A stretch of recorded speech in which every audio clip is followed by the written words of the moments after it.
Good evening.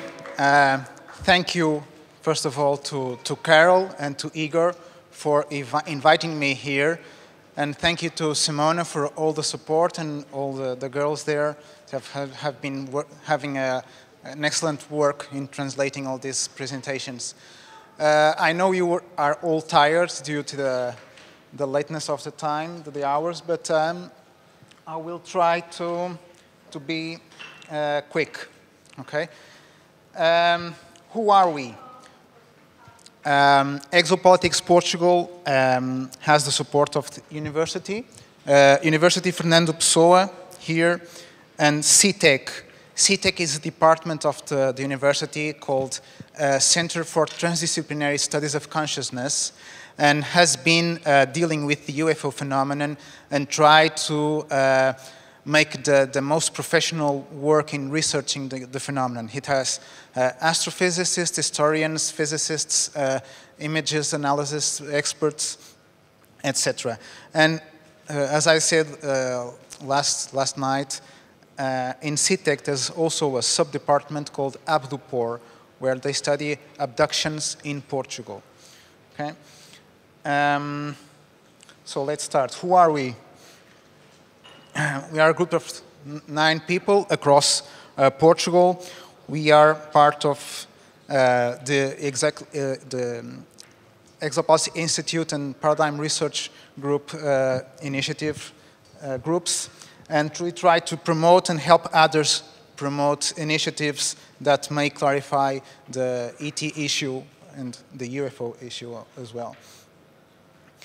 This is last year we promoted the exopolitical meeting. This is at the university, and you can find here. Here's Paula Harris, one of the board members of Exopolitics Institute. You see me here.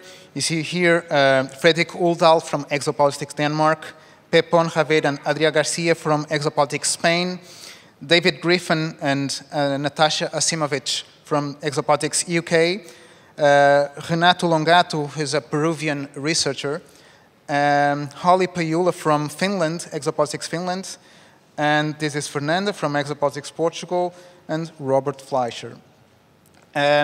This is to show that there's a movement in Europe that is quite alive, and we try to every year or every 2 years try to gather everyone and have some debate, not only these public presentations, but also last year we had one-day presentation, and the other day we did this round table. It was a full-day round table where we discussed, shared ideas, and hopefully next time Karel will be with us. Let's make a brief retrospective in history. Maybe the militaries are so scared about us being invaded because we made the same mistake in the past. 1143, creation of Portugal. Back then, the Moors have invaded Portugal, and we were fighting the Moors. We fought the Moors into Africa, and from Africa we learned there was the root spice that came from India, and so Portugal and Spain wanted to reach India to get hold of the spice trade. That was a very rich. They knew that by land it was too dangerous to do. So back then we still thought that maybe the planet would be flat, but maybe it would be possible to get to India by sea. And then, so Portugal and Spain, the rest of Europe was all in several battles, and Portugal and Spain felt free to go and check if there was anything abroad. Like we today, we don't know, we still have only went to the moon, but we need to go to other planets. Back then, we did not know anything about the rest of the planets. It's just 600 years ago. We still thought that the planet was flat and maybe something was out there. So in 1494, 2 years after Columbus has reached the first American islands, because Columbus, he proposed to the Portuguese king John II that maybe going to west, he would reach India. That's why we called Indians those natives from America. But our King John II already knew that maybe going down south we could get to India. So back then we needed like a supranational entity that would legislate over this. And back then there was no United Nations, but there was the Pope. And then, so the Pope established the bulla that the world would be divided in two, and everything outside Europe would belong to, everything here would belong to Portugal, outside of Europe, and the rest to Spain. Eventually, this meridian was put a little bit more aside in another bulla with the Pope, because King John II already knew that maybe Brazil had some potential. So what happened when we got to Brazil and South Africa and North America, and even in Africa? We had a clash of civilizations. The developed nations of Europe, in this case Portugal and Spain, were technologically advanced. We reached those new lands, and what we did not ask for permission. We arrived there and we said, this is our territory. We will decimate you, we will kill you, we'll need your resources. So slavery, we wanted the wood, we wanted the minerals, everything, just like Hollywood keeps reminding us when the potential aliens will invade the Earth. Not only that, we involuntarily took some viruses like chickenpox, smallpox. Those illnesses were not common in those areas, so it was another way to decimate more those civilizations. In the case of Brazil, it was not that violent, but with the Spanish conquerors in the rest of South America, they exterminated the Maya, the Aztecs, etc. So maybe we are afraid of some higher civilization doing to us the same we did in the past. The Brookings report that Dr. Salah already has mentioned has precisely alerted by that other civilizations, anthropological files contain many examples of societies sure of their place in the universe, which have disintegrated when they had to associate with privileged and familiar societies, exposing different ideas and different ways of life. Okay? And Hollywood keep reminding us this with so many movies talking about invasion, the fear-mongering. So, after this brief presentation, and I will talk about our arrogant way of seeing things, our arrogant way of, we go to the other places, it's ours, we will say how to do it, and maybe we will want the aliens to behave the way we want to do it. So here in September 1957, this is, this is Captain Lemos Ferreira. This is him here in the photo. And he, with 3 other sergeants, Manuel Marcelino Alberto Covas and Salvador Alberto Oliveira, they took off from Air Force Base in Ota with 4 F-84 jets. They would be doing a night training flight between the Portuguese Ota, going to Granada in Spain, and entering again through Porto Alegre to Coruche. Both countries were alerted by this exercise. So what happened?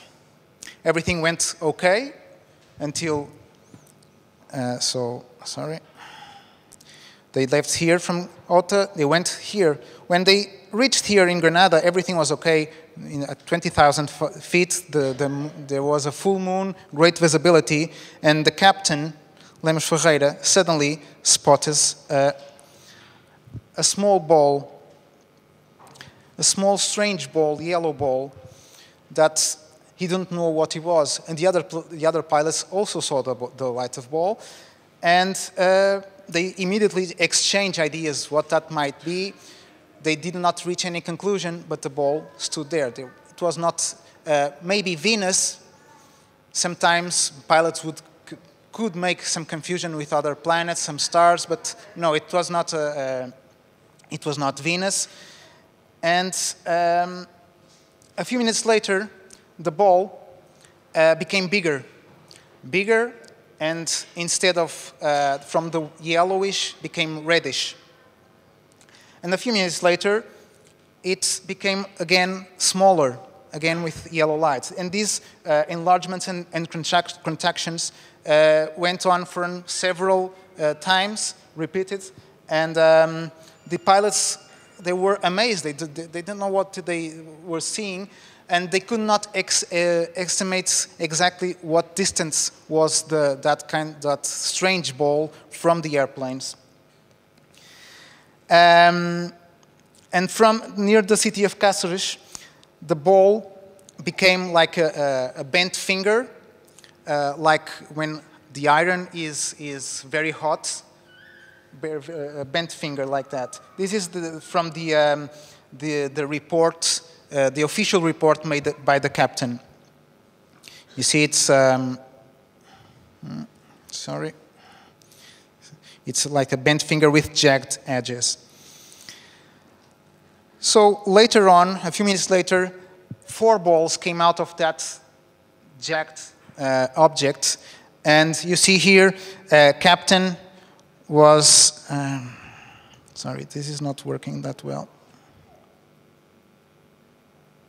The captain is in the middle. He had a plane on this right and 2 planes on the left.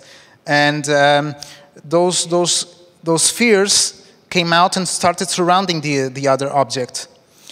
And at certain, already in Portuguese territory, this whole group of balls and the jagged, it suddenly dived and wanted like an interception with the jets, and they had to make a diverse maneuver. So the pilot on the right went to the right, the other 2 to the left, and the captain made this movement to check if he could see what is going behind the jets, but he couldn't see anything. So, of course, the pilots became very, very excited and frightened and don't know what it was. So the mission was aborted and they landed on the nearest airport. This picture is from a newspaper. He made an official report. This is the report, the official report. Not only it is signed by all of them, but it is also signed by 3 other witnesses that were pilots that were in a nearby area that witnessed all the radio conversations. So, and this is the sketch of the travel. Became from Ota, and he specified all the details from the flight. This is the report of the Air Force, the official report from the Air Force after making the inquiry. And what he said, the observers are trustworthy and ruled out the chances of other aircraft or known space phenomenon, as well as the location at the surface of the objects observed after deliberately considering these hypotheses in the course of the observations. So this lasted for about 40 minutes, all the trip with the objects in front of the planes. It was experienced pilots, and they rejected all the possibilities of planet, star, weather balloon, lightning ball, and other known aircraft. Okay? Also, the weather station of Coimbra registered at the same time an unusual behavior of the magnetic field. You can see here. Okay? So let's skip for another. Oh, this is what made news in different newspapers. And what you can read here, luminous objects, non-identified luminous objects try to intercept Portuguese jets. Okay? So it's not taboo. It was not taboo. Another case, 1959. This is a real interesting case. In Évora, in southern part of Portugal, Alentejo. Joaquim Guedes do Amaral was the director of was a man of, he loved science, loved astronomy. He was the director of the national, not a high school, it was back then very few people were educated, very few people go to school. This was the Industrial and Commercial School of Évora. At 12 p.m. at noon, he was alerted by some students that there was a strange object hovering the city. So he rushed to his office and get his. It was a very clear day, and he went outside with his telescope to try to watch the. This is a picture from Évora back then, and he used his telescope with some difficulty to catch the object on sight. It was traveling very fast from east to west, and it looked elliptic and bluish, and it was glowing. And 30 minutes later, another object, much bigger, appeared. He had like a jellyfish movement, like those fish from the deep sea. It would move. It was very, very big. And right after a few minutes later, they vanished into the sky, and very soon after, people start seeing white filaments coming from high from the sky. White filaments like spider webs. There are no spiders in the sky, so they thought it was very, very, very interesting. The people started calling this angel hair, because it looked like it was falling from the sky. White filaments should be angel hair. So these are simulations from the objects that were observed, and the simulation of the white filaments. More than 100 kilometers away, in a base of Sintra, which is now a NATO base, Captain Tomás Conceição e Silva was preparing for a training flight with other pilots, and they also saw white filaments falling from the sky. They thought it strange, but tried to pick it up from the ground, and it would disintegrate when in touch with the heat of the hand. It would disintegrate. But this phenomenon only lasted for a few moments in Sintra, but it lasted for about 4 hours in Évora. So people were able to collect it from the ground, from every place where it was falling. And Dr. Amaral took some samples and took it to the office to analyze it.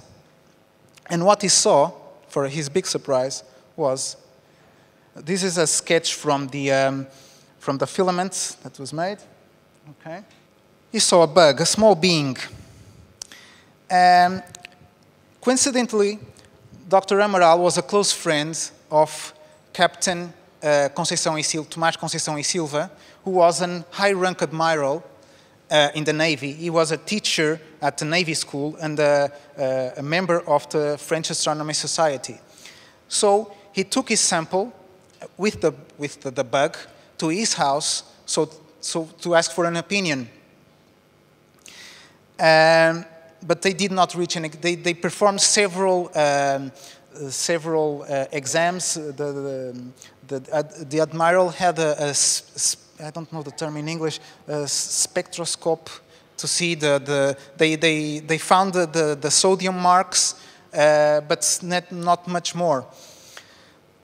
So this is like the sample. This is the bug that was seen. This is simulation, and I will show you these are the photographs. These are photographs of the being taken by the microscope.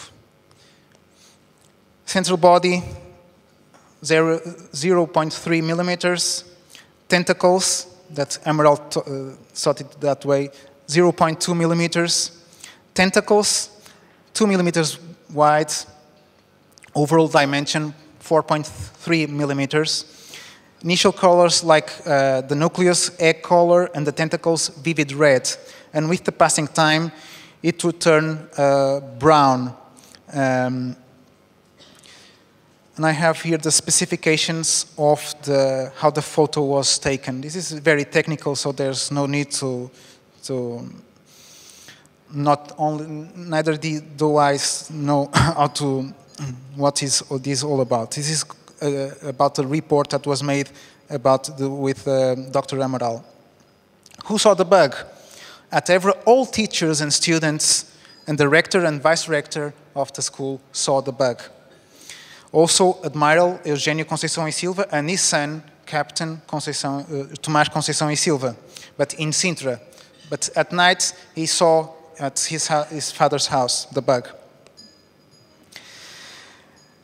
But they couldn't reach any conclusion, so Dr. Amaral asked for opinion from other experts.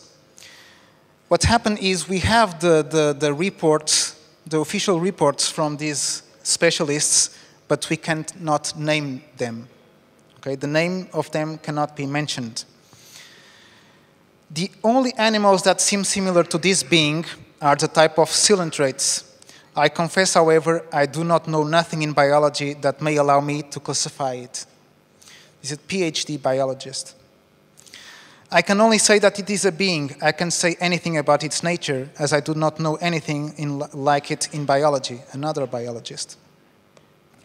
And that is an animal, and consequently out of my specialty, the director of the Botanic Institute in Lisbon. Okay.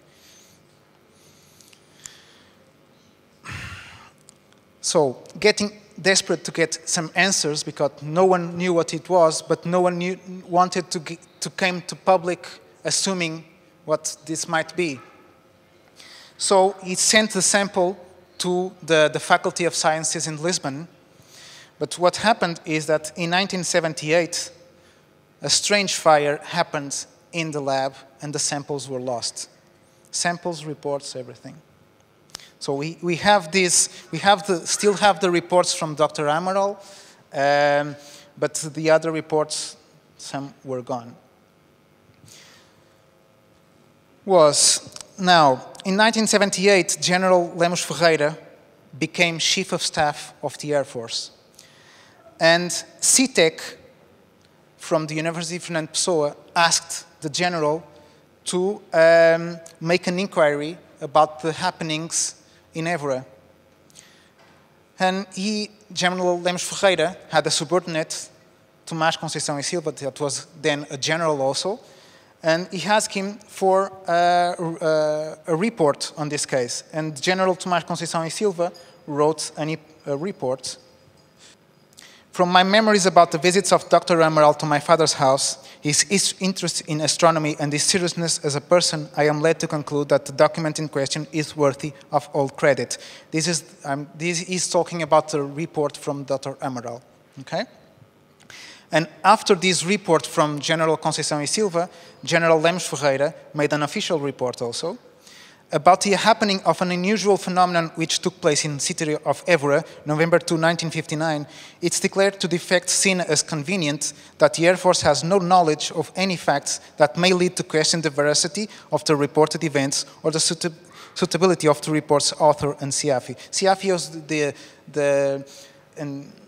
the former name of CITEC. So you have a document from the Chief of Staff of the Air Force acknowledging that something happened. The report from Dr. Amaral has hold the credit, but they don't know what it was. Okay? And this are from local newspapers saying flying disc released over ever unknown microorganism. This came from the newspapers back in that area. Okay. So just to have an idea of what happens in Portugal in terms of hierarchy, we have, this is the commander-in-chief of the armed forces, and these are the chief of staff of the Air Force, chief of staff of the Army, chief of staff of the Navy. In 1959, you have the Admiral Eugênio Conceição e Silva, who is father of Captain Tomás Conceição e Silva. In 78, we have the General Lemos Ferreira, Chief of Staff of the Air Force, and his personnel, General Tomás Conceição e Silva.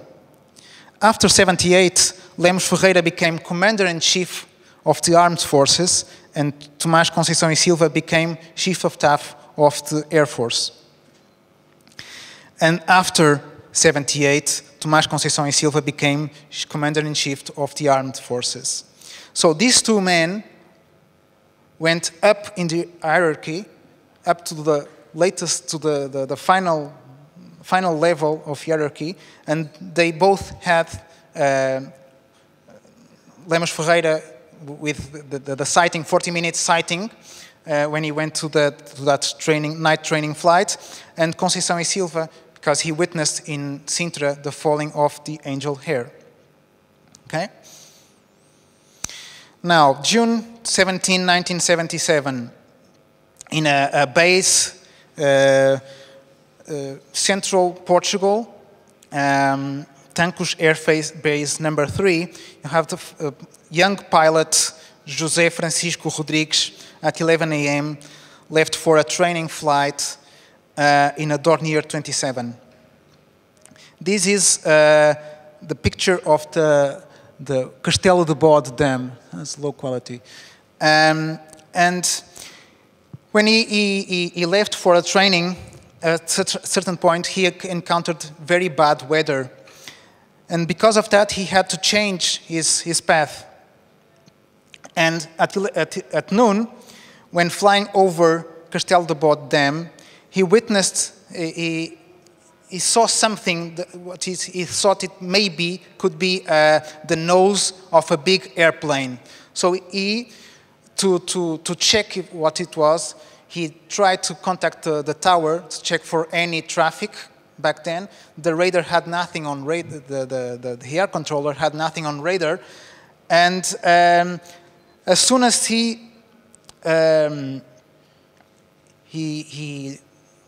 ending the turn to check what was there, he sees one big UFO. It's about 6 meters from his airplane, stationary.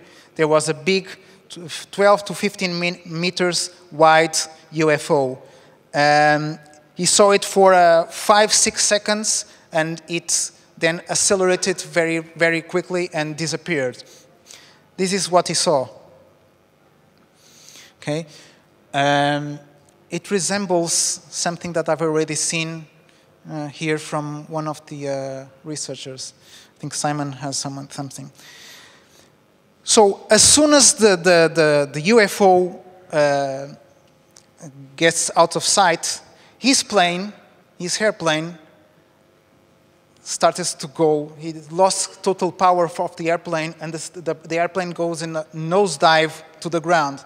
And he can't take control of the airplane. He gets desperate. He tries all the maneuvers he was taught, and he can't get grab of the airplane, and almost hits the ground. At last second, he managed to pick up the airplane again, collides with the top of some trees, and tries to get back to the base. Very, very hysteric. And when he tries to get back to the base, at a certain point, he's looking for references on the ground, and he's starting to notice that something was wrong. He was going in the wrong direction. And he checks with the gyro and the compass, and they are all freaked out, all going round, round, round.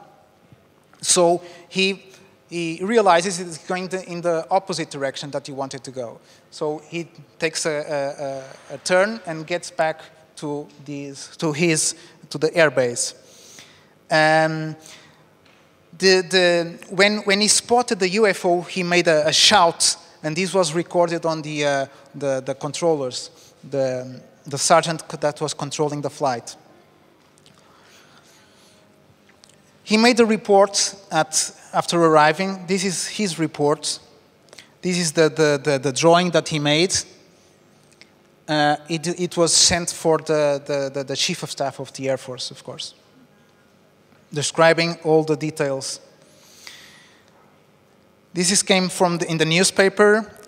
Pilots found UFO over Castel de Bode Dam. Okay. Other facts.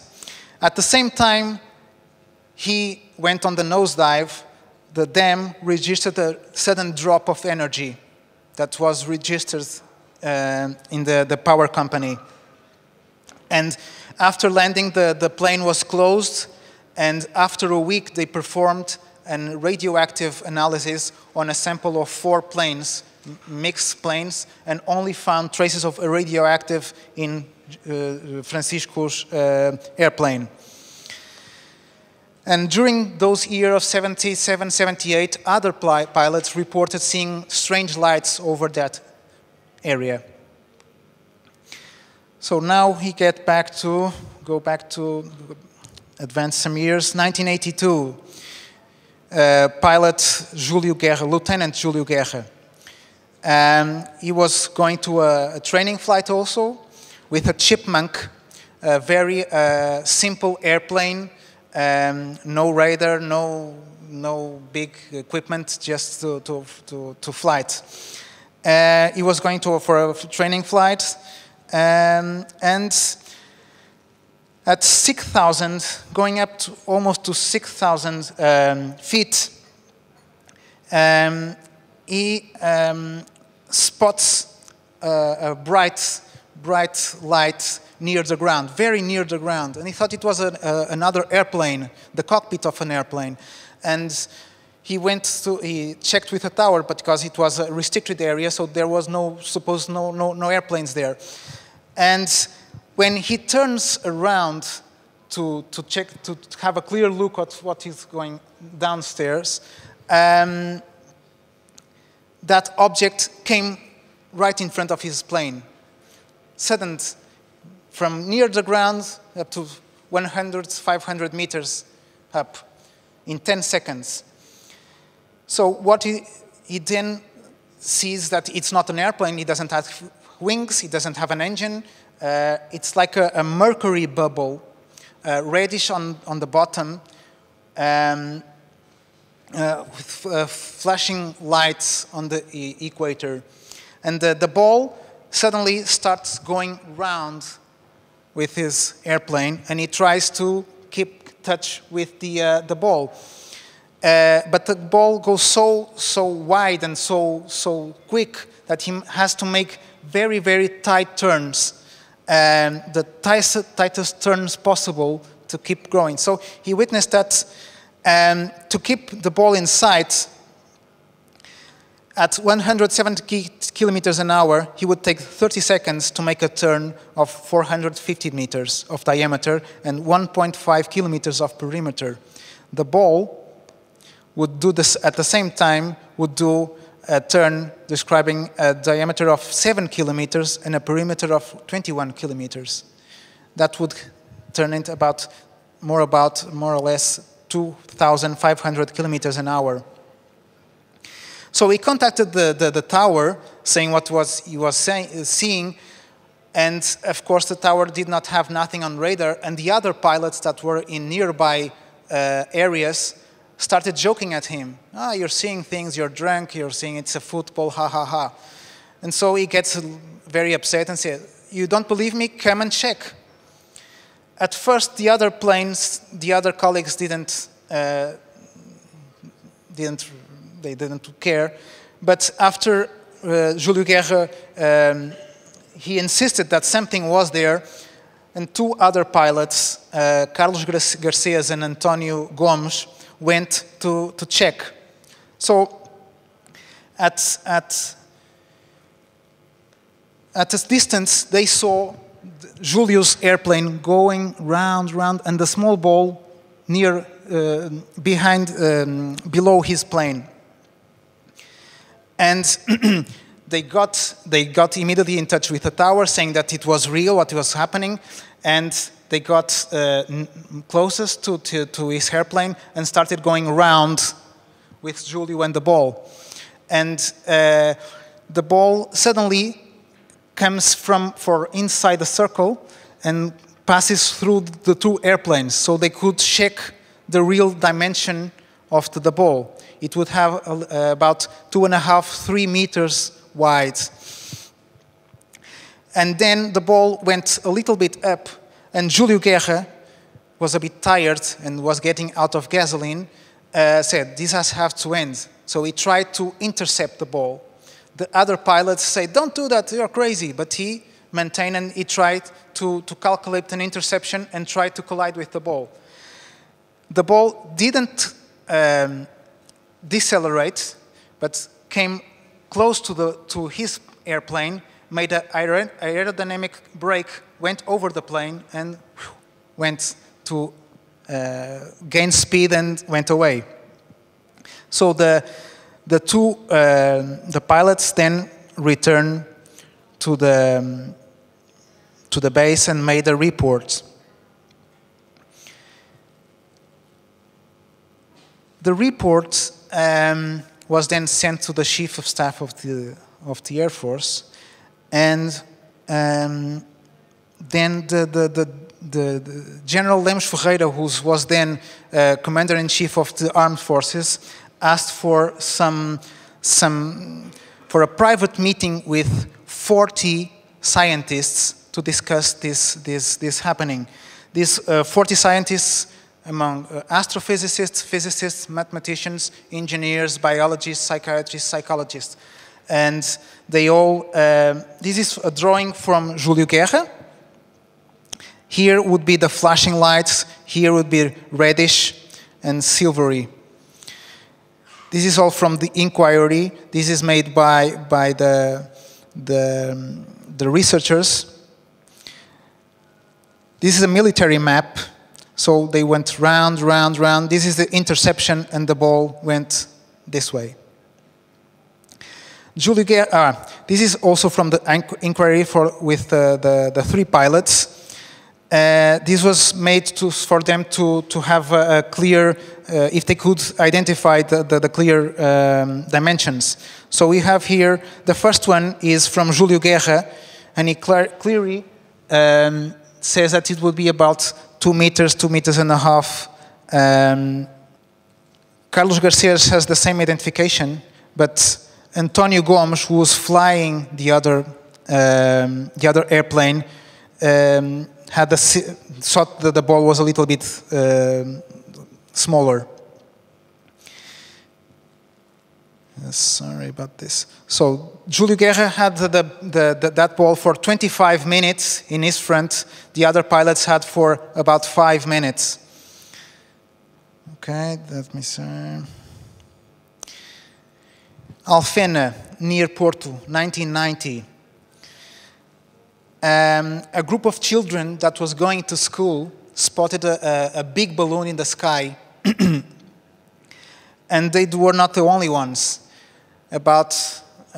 We had 40 witnesses, but there were several more. 40 witnesses written the report, but there were several others witnesses. They spotted a big balloon that was going very low in the ground, about 50 meters high altitude maybe, and it went for a 500-meter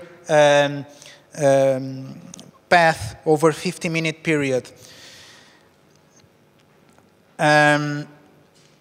One person made a photograph, 4 photographs of the object with a 50-millimeter camera. This was the picture of the object. And these are simulations of how it was seen. These were taken the day after the sighting. The researchers went there to ask for the witnesses to show them how it was. So you see here, it was very low altitude.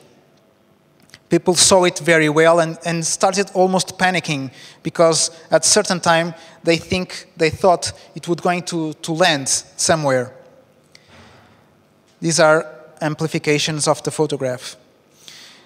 This photo was then sent to the National Weather Institute, to the Air Force, and to several other researchers abroad, namely Richard Hines, NASA consultants, to MUFON and everything.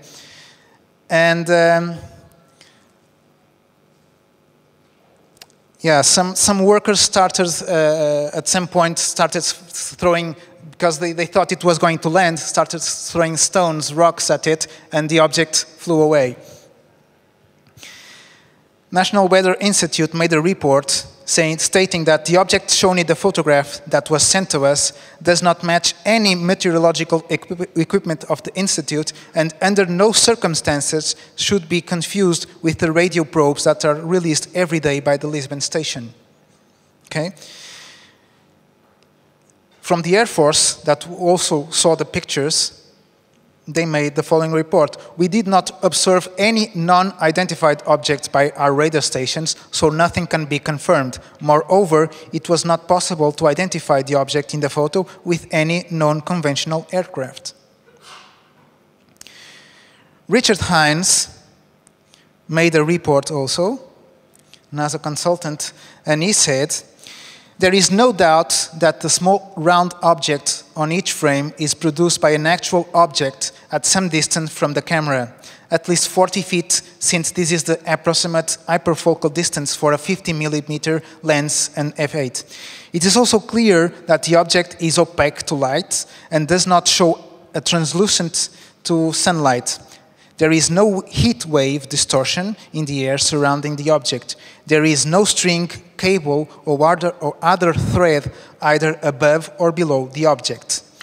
And it also states that because the unknown object is well centered within each of the 4 frames, strongly suggests that the photographer not only visually saw the object, but deliberately aimed his camera at the object, which takes some amount of time.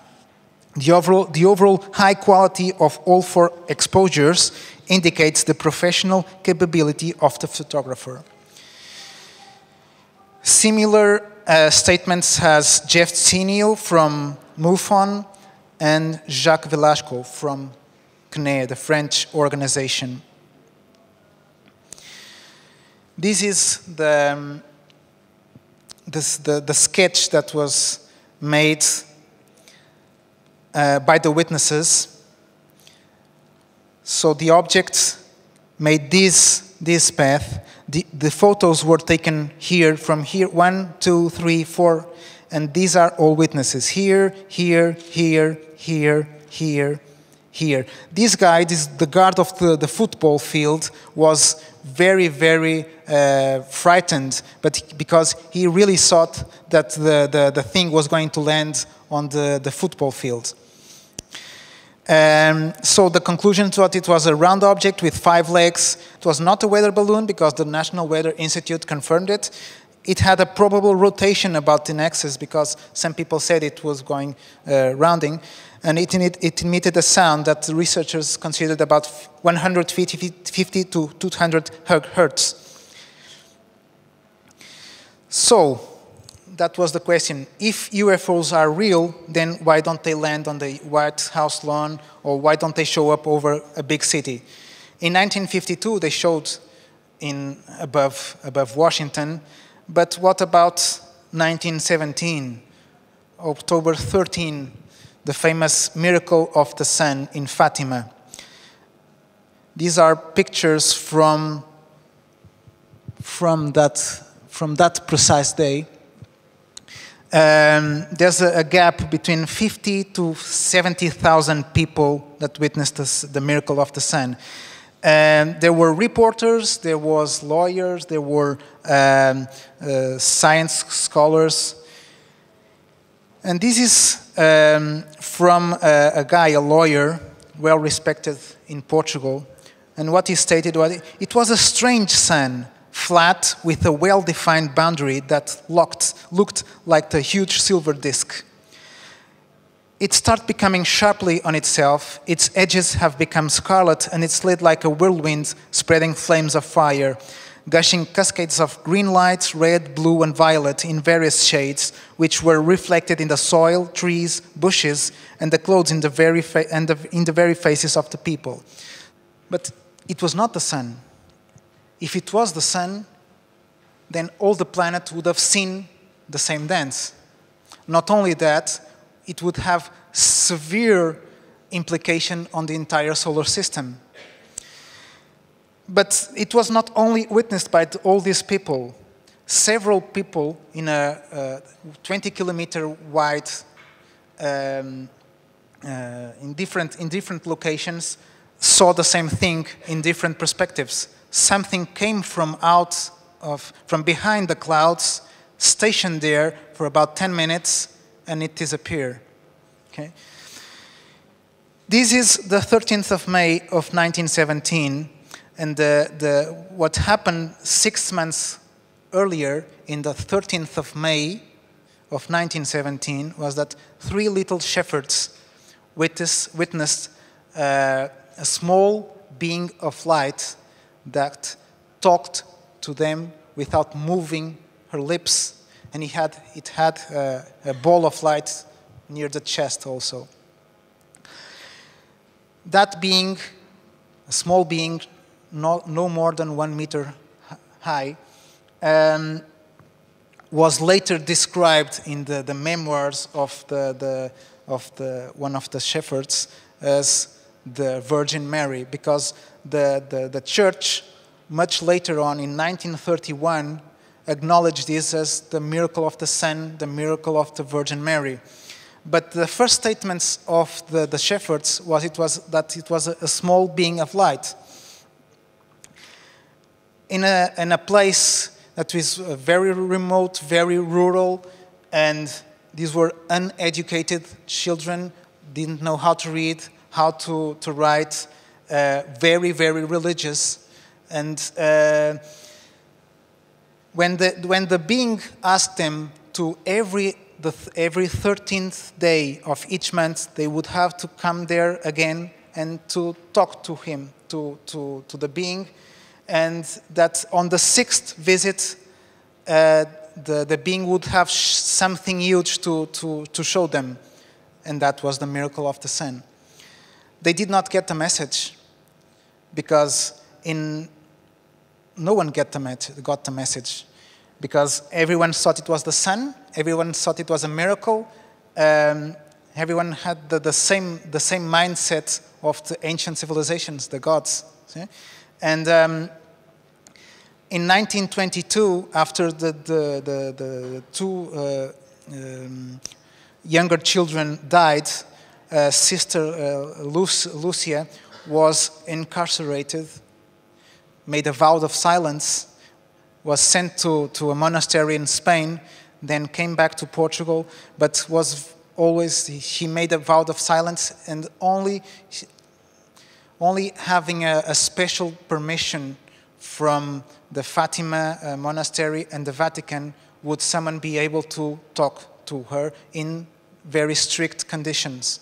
Okay, so the church grabbed this opportunity for the miracle, and for right now, every 13th of May of every year, there's a pilgrim, many pilgrims going to Fatima to adore the Virgin Mary. Why the ridicule? Why this fight? That's what we spoke about yesterday. Why this fight about skeptics, non-believers, believers? Because it's not a matter of faith. It's a matter of accepting the facts, and accepting that maybe we are some arrogant, and we have to change our mindset.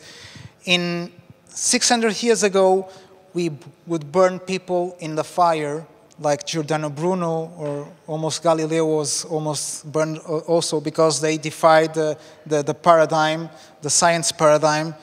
And nowadays, we no longer burn people in the fire, but we burn their image in the newspapers, the television, etc., because we still defy the paradigm.